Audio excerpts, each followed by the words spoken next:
Hi there. I want to start this talk by saying that I've made a lot of mistakes in my time. I've been an entrepreneur since I was 23, and the company that I spent 15 years building, well, I also saw it crash into flames, leaving me with roughly €1 million in personal debt. Let's just say that I've done plenty of wrong professionally. I've also done my share of personal mistakes. I've had an unusual life on the personal front, without going into too much detail. And while a lot of that has been good, there have also been things where I thought afterwards, why were you such an idiot, Claus? And now I'm the father of a 2-year-old. And if there's one thing that parenting is, it's one long series of situations where you go, oh, I could have done that better, or I wish I'd done that better.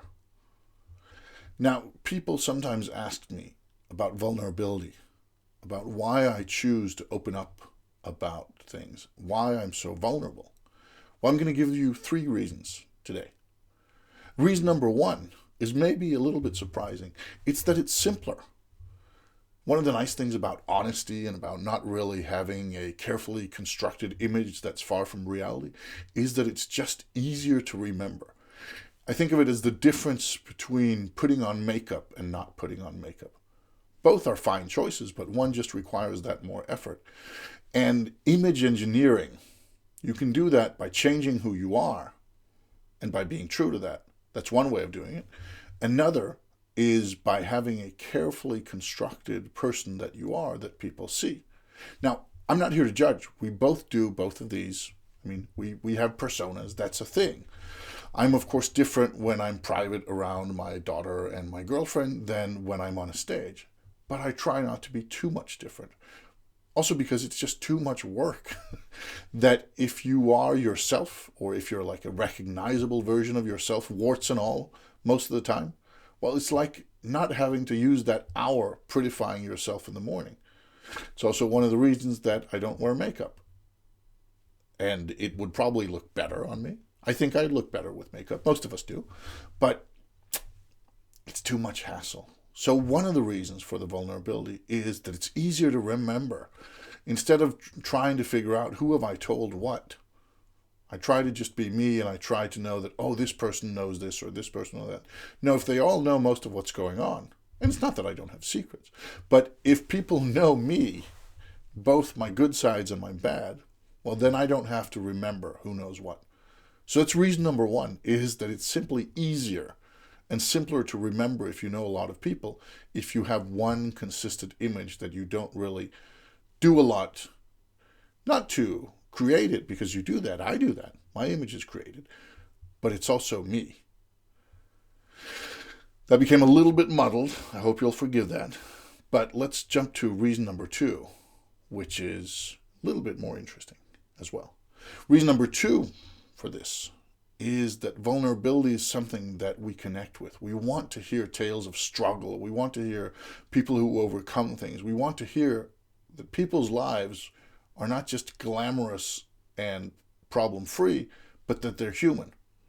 And I've done some pretty cool stuff. I have some things that I can point to and say, I was part of this. This was amazing. I have experiences I can look back at and say, wow, that happened to me. I'm so grateful. I'm happy. But I also have things where I think, oh, I wish that hadn't happened to me. And there's a compliment that I got at one point, which was about all this, losing all this money and going into this crazy debt. There was somebody very dear to me who said, Claus, I'm sad that this happened to you, but I'm glad that of the people I know in our close circle that it happened to you. Because I'd be a little bit more worried if it had happened to one of the others. And while this was a little bit weird to me, it was also a huge compliment. Because it said something, at least to me, about grit, about always going on, about looking at the positive in things.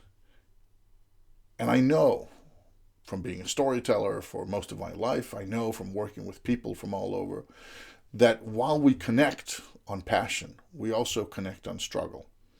And being vulnerable allows me to connect with people, and it allows me to share with them who I am, also the bad sides.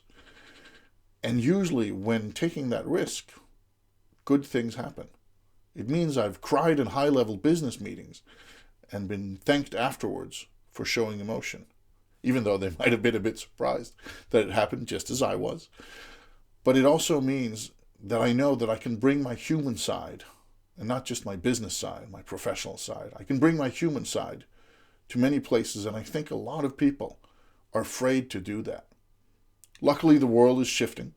We're looking more at what Frédéric Laloux calls soulful organizations, but we're still not really comfortable as a global species with bringing too much emotion to the world of the suits and the factories.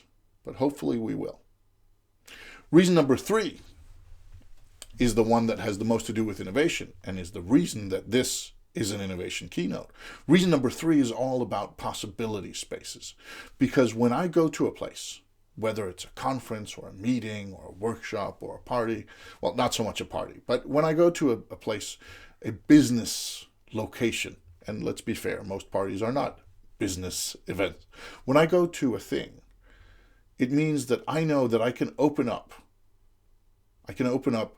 the zone of playfulness, if we want to call that, the zone of experimentation, the zone of it being okay to fail. And I can do that by my actions.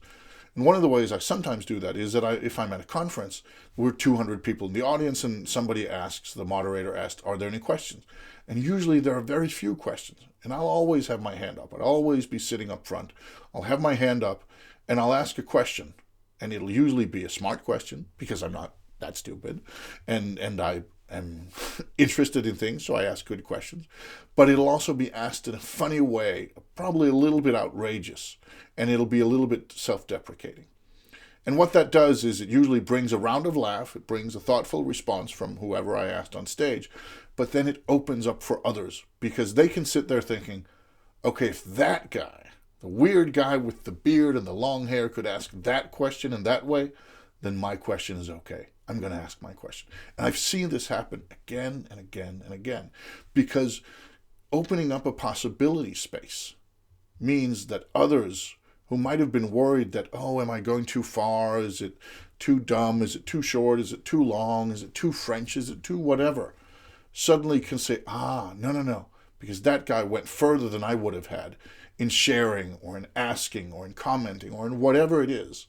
And suddenly there's a possibility space where somebody else can step into it because I've expanded that envelope. I've put myself as kind of the outer pole, whatever that metaphor means, as kind of, I put myself on the outer part of that spectrum, allowing somebody else to step into the middle of it, even if they were a bit worried about doing that before.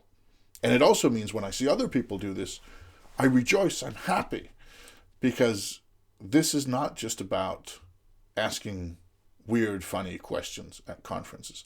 This is also about sharing, that if you're sitting in a group of people and you're taking a round introducing each other, when somebody says, I lost my daughter not too long ago, then everybody else, apart from being like, damn, that was heavy, and coming and condoling and saying, I'm sorry for your loss, and feeling with that human being, they also know that it's okay to talk about their divorce. It's okay to talk about their bankruptcy. It's okay to talk about how they've had some struggles as well, because that person who shared about their daughter has opened up a possibility space. And I find that when it comes to vulnerability, opening up possibility spaces not just allows us to connect better as humans, but also to come up with more ideas, crazier ideas, dumber ideas that sometimes turn out to lead us forward. And that, well, that at its core is innovation, right? So to me, vulnerability and innovation, they're not that far apart. What do you think? Where are places where you could be more vulnerable that might just lead to a bit more innovation? I'll let you ponder on that. Thank you for listening.